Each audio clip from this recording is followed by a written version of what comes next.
TAN is unraveling. And this time, the threat isn't coming from Washington, isn't coming from Tel Aviv, and isn't coming from any foreign capital at all. It's coming from inside the regime itself. On April 23, 2026, Iranian Parliament Speaker Mohammad Bagher Ghalibaf, the man who was leading Iran's negotiating team in Islamabad, the man widely considered the de facto co-leader of Iran during this war, suddenly resigned from his role in the talks with the United States. And the reason behind this resignation is not health, not personal, not political ambition. According to multiple intelligence sources and reports out of Tehran, Ghalibaf was forced out by the Islamic Revolutionary Guard Corps. The negotiator was thrown off his own table by the men with the guns. And what we are witnessing right now is one of the most dangerous internal collapses of any regime in the modern Middle East. Because Iran is no longer a state in the traditional sense. Iran, in April 2026, is a structure where a paramilitary network has effectively swallowed the civilian government whole, and the consequences of that swallowing are about to spill out across Hormuz, across the Gulf, across global oil markets, and into every gas station from Kerak to Kansas. Let me set the scene for you because the speed of these events has been staggering. Just 3 weeks ago, on April 7th, 2026, the United States and Iran agreed to a 2-week ceasefire after almost 2 months of intense fighting. On April 11th, Islamabad, Pakistan, with the Pakistani Prime Minister Shahbaz Sharif and Field Marshal Aim Manor mediating 21 hours of talks to submit a unified counter proposal. The deadline came and went.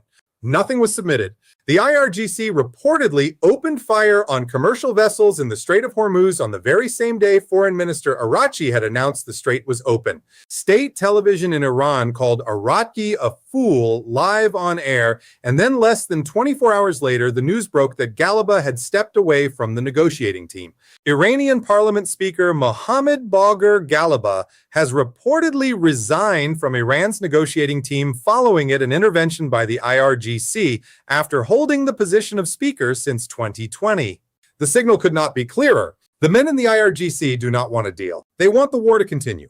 They are willing to dismantle their own government to make sure it does. Now, you might be wondering, why is the resignation of a parliament speaker such a big deal? Let me explain why this is actually the most important domino to fall in months. Ghalibaf is not just any politician. He is a former IRGC brigadier general himself. He commanded the Basuma Imam Reza Brigade during the Iran-Iraq War. He commanded the 5th Nasser Division. He was the head of Khatam al-Anbiya, the IRGC's massive economic empire. He served as Thrawn's mayor. He ran for president 4 separate times. And in this current war, he has been described as handling the strategic matters of Iran, while IRGC Commander-in-Chief Brigadier General Ahmad Vahidi leads the country's tactical war effort during the 2026 Iran War. And President Masoud Pezeshkian manages day-to-day state functions. Ghalibaf was the bridge between the AO hardliners and the pragmatists. He was the man who could speak to Vance in Islamabad and still get a phone call answered in IRGC headquarters. And now that bridge has been burned by his own people from the inside, and there is only one logical explanation for this. The IRGC has decided that even Golab, a former general of the IRGC itself, was too soft, too willing to negotiate, too dangerous to keep on the table. So they removed him. They didn't shoot him. They didn't arrest him. They simply made it clear that the negotiating channel was being shut down and Golab had no choice but to walk away. But here's where the story gets even more disturbing, because the official Iranian response was to deny everything.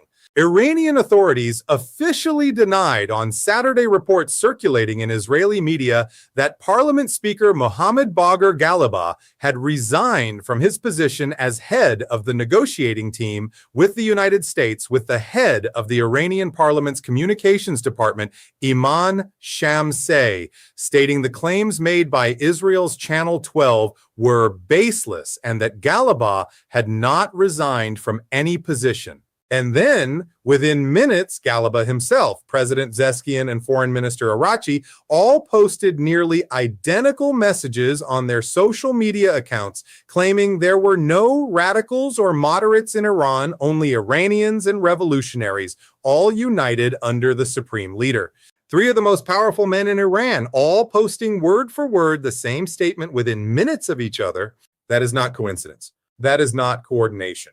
That is dictation. Someone wrote that script, handed it to all three men, and forced them to publish it, to deny what everyone in Tehran already knows is happening. And the only entity in Iran with the power to dictate to the president, the foreign minister, and the parliament. Speaker simultaneously is the Islamic Revolutionary Guard Corps. The denial itself proved the resignation. The unified message itself proved the divided regime. The official statement itself confirmed that Iran's civilian leadership no longer controls its own voice. So, who is actually running Iran right now? Let me give you the names because every single one of them matters, and most international media is not telling you the full picture. The first name is Ahmad Vahidi, the IRGC commander-in-chief, appointed on March 1st, 2026, just as the war was escalating. Vahidi is not a typical general. He is the architect of Iran's overseas terror operations. He commanded the Quds Force from 1988 to 1997 before Qasem Soleimani took over. He is on Interpol's Red Notice list for his alleged role in the 1994 EMEA bombing in Buenos Aires that killed 85 people. The second name is Mohammad Bagher Zolgadar, the Secretary of the Supreme National Security Council, an old IRGC hand who is reportedly unable to even coordinate effectively between the IRGC, the civilian leadership, and the Supreme Leader's office. The third name is Ali Asar Hijazi, a powerful security official inside the office of Supreme Leader Mojtaba Kameh, who reportedly survived an Israeli airstrike in early March and is now under pressure from IRGC factions trying to push him out. And the fourth name, the most important one, is Mojtaba Kameh himself, the new supreme leader, son of Ali Kameh, whose health and whereabouts have become genuinely uncertain over the past few weeks. According to informed sources, a military council made up of senior IRGC commanders has complete authority over the central decision-making structure, enforcing a security cordon around Mojtaba and preventing him from obtaining government reports on the status of the country. Read that sentence again. The supreme leader of Iran, the man whose word is supposed to be law, is being kept in the dark by his own military. And in the next section, I'm going to show you exactly how this internal power grab is connected to what is happening in the Strait of Hormuz, why the IRGC needs the war to continue, and what the next 30 days could look like for the entire Middle East. Stay with me because what comes next will change how you see this conflict forever. So, let's answer the most important question of this entire crisis. Why did the IRGC pull the rug out from under its own negotiators? Why would any rational state actor sabotage its own diplomacy in the middle of a ceasefire that was literally keeping the country alive? The answer is simple, and it is the same answer that has shaped every major decision the IRGC has made for the last 20 years. The IRGC needs the war to continue because peace is more dangerous to the IRGC than economic collapse, more dangerous than international isolation, and more dangerous than the suffering of the Iranian people. And once you understand the structural reality of what the IRGC actually is, you will understand why this war was always going to end with an internal coup before it ended with a peace deal. The Islamic Revolutionary Guard Corps is not just an army. It is not just a security force. It is not even just a political faction. The IRGC is in functional terms the largest economic actor in Iran through its construction conglomerate Katamalania, which Ghalib himself once led. The IRGC controls major portions of Iranian construction, oil services, telecommunications, petrochemicals, and banking. Through its proxy networks, it controls Hezbollah in Lebanon, the Houthis in Yemen, and various Iraqi and Syrian militias. Through its intelligence wing, it manages much of Iran's domestic surveillance and political enforcement. And through its political faction, it has progressively colonized every major institution of the Iranian state over the last 2 decades. So, when you ask why the IRGC sabotaged the talks, the answer is straightforward. If peace comes, this entire empire is questioned. The IRGC's budget gets cut, its political influence diminishes, its economic monopolies face scrutiny, its proxy networks lose funding, And most dangerously for them, civilians start asking why an organization that consumes such a massive portion of national resources is even necessary. If war continues, none of those questions get asked because the war itself becomes the justification for everything. This is exactly why every time a moderate Iranian official has gotten close to a deal over the past 25 years, something has happened to blow it up. Now look at what the IRGC has done in just the last 3 weeks, because the pattern is unmistakable. IRGC Commander Vahidi and others have reimposed the blockade, enforcing it with missile attacks on 2 Indian ships in the Straits of Hormuz. They reimposed the blockade. Right. After Archie announced the strait was open, they sabotaged Iranian negotiation efforts and then forced their own former General Ghalaba off the negotiation team. The new announcement to reimpose the blockade was designed to publicly sideline, humiliate, and overrule Pezeshkian and Iraqi and other civilian leaders tied to the theocratic regime. According to ISW, this is not chaos. This is choreography. Every move the IRGC has made over the past 3 weeks has been designed to demonstrate one thing to the world and to its own population. We are in charge. The president doesn't decide. The foreign minister doesn't decide. The parliament speaker doesn't decide. We decide. And the most chilling part of this entire sequence is that the IRGC is not even hiding it anymore. You want to know what real power consolidation looks like? Listen to this.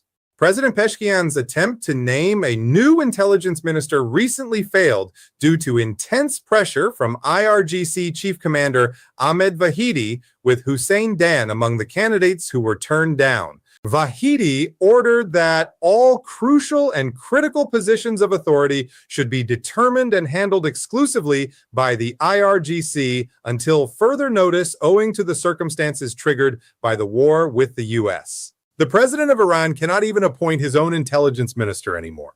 In recent days, Pezeshkian has made numerous requests for an immediate meeting with Mashaba, but none of them have been fulfilled and no communication has been forged. The president of Iran cannot even speak to the supreme leader. The man who is constitutionally supposed to be the head of the executive branch is locked out of the executive branch. The man who is constitutionally supposed to communicate with the highest religious authority is being denied that communication. And the man who is constitutionally supposed to lead Iran's negotiating delegation has just been kicked off the team by the same organization that is supposed to be subordinate to him. This is a coup. Not the kind with tanks rolling through the streets, but the kind that happens silently in offices, in phone calls that don't get returned, in appointments that don't go through, and in social media posts that are dictated word for word by men in uniform. Even more telling is what Golab was actually pushed out for. Kolobaf has been reprimanded in the Islamic Republic for his efforts to include the nuclear energy issue as part of the negotiation axis with America and has been forced to resign. According to Iran International's information, the possibility of replacing Mohammad Bougar Ghalibaf with Sahed Jalili at the head of the negotiating delegation has been raised, said Jalili. Let that name sink in for a moment. Jalili is one of the most hardline figures in the entire Iranian political system. He was Iran's chief nuclear negotiator from 2007 to 2013, a period during which Iran's nuclear program advanced rapidly while talks went nowhere. He is widely seen as the man who can sit at a table for 10 years and never sign anything. If the IRGC actually replaces Ghalibaf with Galilei, it sends a clear message to Washington. We are not negotiating in good faith. We are stalling. We are buying time. We are using your patience against you. And the Trump administration has already picked up on this, because if Golab is getting pushed out of negotiations by the IRGC, it means the hardliners in the military wing are now driving the bus. You don't hand the keys to the Revolutionary Guards if you're looking to cut a deal. Now let's talk about what is happening to ordinary Iranians while this internal coup is unfolding, because this is the part of the story that almost no Western news network is covering properly. The Iranian economy is in absolute freefall. In its World Economic Outlook, the International Monetary Fund estimated that the Iranian economy will shrink by 6.1% in 2026, with 68.9% inflation, and the currency has fallen to around 1.32 million royale per US dollar. 68% inflation. The royale has collapsed. The middle class has been wiped out. Inflation exceeded 50% in 2020, and the royale had lost 60% of its value in the months after the 12-day war against the US last July. And remember that this collapse started before the current war. The current war just accelerated it. Now, with the US blockade tightening, the situation is becoming catastrophic. A United States naval blockade on Iran is strangling the Islamic Republic's main economic corridors, leaving Tehran facing a looming oil storage crisis and its citizens grappling with rising food prices and surging unemployment. Defense Secretary Pete Hegseth said it himself on Friday, calling the blockade ironclad, declaring nothing in, nothing out. And on Car Island, Iran's main oil export terminal storage facilities are filling up faster than the country can sell oil, which means Iran is days away from being forced to actually shut in its own oil wells. Once those wells are shut in, restarting them costs billions of dollars and permanently reduces output. Iran would be physically destroying its own future export capacity just to survive the next few weeks. So here is the trap the IRGC has built for itself, and you need to see it clearly. They need war to maintain power, but war is killing the economy. They need the blockade to continue to justify their grip, but the blockade is starving the people they claim to protect. They need the negotiations to fail to keep their monopoly, but every failed negotiation makes the blockade harsher. And every day this dynamic continues. The regime gets weaker from within, the people get angrier, and the IRGC's room to maneuver shrinks just a little bit more. In the next section, I'm going to show you exactly what the United States is doing in response. Why the Trump administration strategy is far smarter than most people realize, and why the next 30 days could reshape not just Iran, but the entire balance of power in the Middle East. If you are following this analysis closely, hit that subscribe button right now, because what comes next is the part that will genuinely shock you. So now let's get into the part that almost nobody is explaining properly on cable news. And that is what the Trump administration is actually doing right now to handle this crisis. Because if you've been watching Fox or CNN or BBC, you've probably gotten the impression that Trump is just sitting in the Oval Office, throwing tantrums and making threats. But that is not what is happening. What is happening is one of the most calculated economic strangulation strategies the United States has executed in a decade. And the man at the center of it is using the IRGC's internal coup against itself. Let me break it down for you piece by piece. According to a behind-the-scenes Wall Street Journal report from this past week, when news broke that the Iran negotiations had effectively collapsed, Vice President J.D. Vance, Jared Kushner, and Steve Wyckoff spent the entire day evaluating options alongside President Trump in the Oval Office. The intelligence community delivered a sobering assessment. The Iranian government is not a unified entity anymore. The negotiating team, including Foreign Minister Arachi, may not actually have the authority to approve any agreement. A power consolidation attempt is underway from the IRGC leadership, including the new chief Vahidi. The IRGC now controls major sectors of the economy and the nuclear program, signaling a transition from a power center within the state to the dominant force itself. And this transformation suggests Tran will adopt a less risk-averse strategy compared to the previous leadership. Trump's response to this assessment was extraordinarily revealing. He didn't order new airstrikes. He didn't declare diplomacy dead. He did something much smarter. He extended the ceasefire and tightened the blockade. Read that again because it matters. He kept the door to diplomacy technically open while simultaneously squeezing the Iranian economy harder than at any point since the Iranian Revolution began in 1979. Why? Because Trump's team understood something that the Iranian regime did not. If the IRGC is going to consume itself in an internal power struggle, the best thing the United States can do is sit back, watch the show, and turn up the heat on the kitchen. Trump's official statement on April 22nd captured this strategy perfectly. At the request of Field Marshal Amir and Pakistani Prime Minister Shahbaz Sharif, the president extended the ceasefire deadline until Iranian leaders could present a unified joint proposal. But, and this is the critical part, he ordered the U.S. military to maintain the blockade. He didn't bomb. He didn't escalate militarily. He didn't even publicly insult the Iranian negotiators. He just turned the screws on the economy and let the IRGC fight its own civilian government. And let me tell you, the numbers are absolutely staggering. As Defense Secretary Hecht told a news conference Friday to the regime in Tehran, the blockade is tightening by the hour.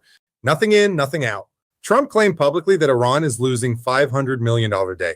And U.S. Treasury Secretary Besant stated that within days, Kharg Island storage facilities will be completely full and Iranian oil wells will be forced into shut-in status. Once an oil well is shut in, you don't just turn it back on. Restarting requires billions of dollars in new investment.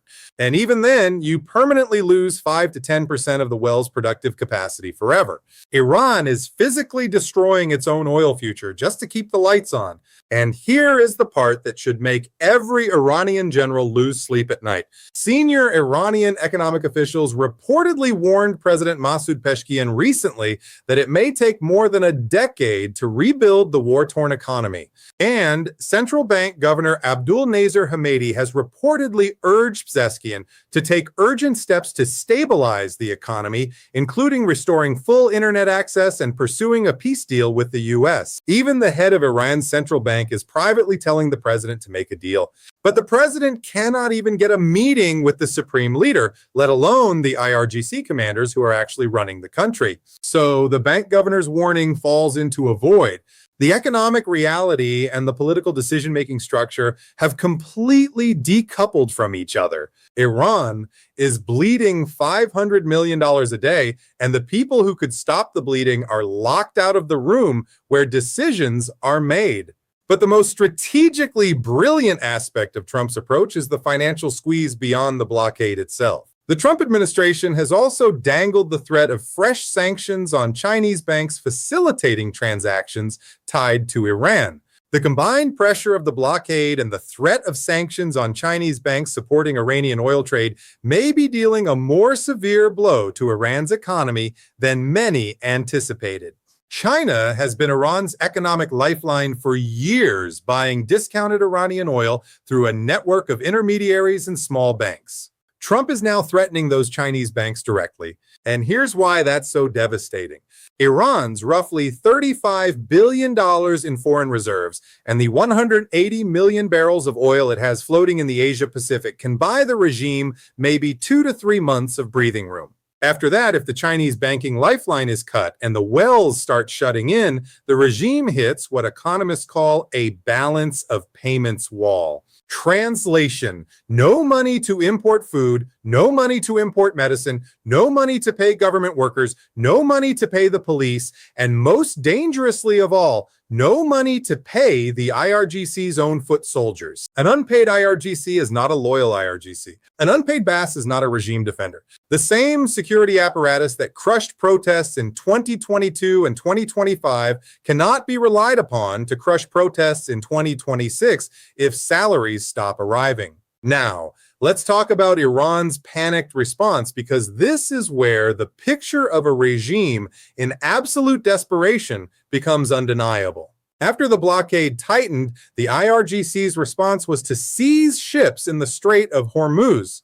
But look at the targets they chose. They didn't seize American ships. They didn't seize Israeli ships. They seized vessels owned by Greece, the United Arab Emirates, and a Swiss-based company. None of these countries are at war with Iran. None of these countries even support the U.S. blockade in a meaningful operational way.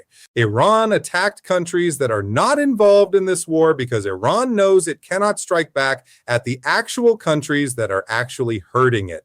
This is the classic behavior of a cornered actor.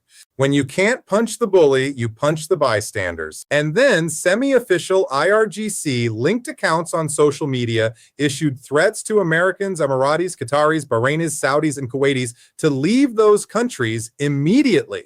Note carefully who was threatened. Sunni Muslim Gulf states, countries that in many cases refuse to let the United States use their airspace for offensive operations against Iran. Iran is threatening the very countries that protected it from worse American strikes because Iran cannot threaten Washington directly without inviting a response that would end the regime in days. General David Petraeus put it in numbers that should freeze every Gulf monarch's bank account. Following the closure of the Strait of Hormuz on March 4, 2026, oil and LNG exports were stranded, causing Brent crude to surge past $120 per barrel and forcing Qatar Energy to declare force majeure on all exports, with the oil production of Kuwait, Iraq, Saudi Arabia, and the UAE collectively dropping by a reported 6.7 million barrels per day by March 10th and by at least 10 million barrels per day as of March 12th.